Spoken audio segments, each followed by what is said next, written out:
losing his star status. I want to bring in Scoreboard's All-American panel, Tobin Smith of MBT Research, third-team All-American, and Fox News contributor Leslie Marshall, first-team All-American on my ballot anyways. All right, Leslie, I want to start with you. Is the president, in your mind, losing sort of that all-star status that he had even in the first year of his tenure? A little bit, yeah, and quite frankly, it's the economy's stupid, so to speak, and I think that's what happens to any president, left or right, when Americans don't feel wealthier, when they don't feel comfortable, whether it has to do with safety, money, or both, and I think that's what's going on right now, and it reflects on the president right now. Tobin, is it a no-win situation in some regards because he goes to the G20, and you can't win at the G20 because nothing is going to get done. You're going to say, let's talk about this over the next year, and then let's get back together. But people are sort of writing that out as a failure. Well, I don't know. Saying that Obama has not lost his mojo is sort of like saying Lindsay Lohan, had a sort of rough year this year. I think the reality is that when the bet was made that America needed the health care plan and we were going to push it down and we know better than you, and when that blew up in his face, all of a sudden the rest of the country started to say, now, wait a minute. You've been telling us that we're supposed to be fiscally conservative, and you just spent $3 trillion of money you didn't have and borrowed it from the Chinese and other countries. Maybe you should look in the mirror a little bit. So in terms of the G20, this is the weakest time we've ever had at the G20. We started the G20.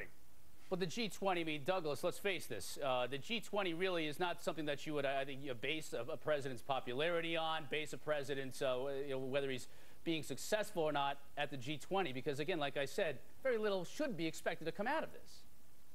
Well, what I'd say the counter-argument is that this administration has placed more importance on international economic policy, coordination, consulting with the G20. They're the ones who expanded to the G20 versus the G8 and placed so much importance on it.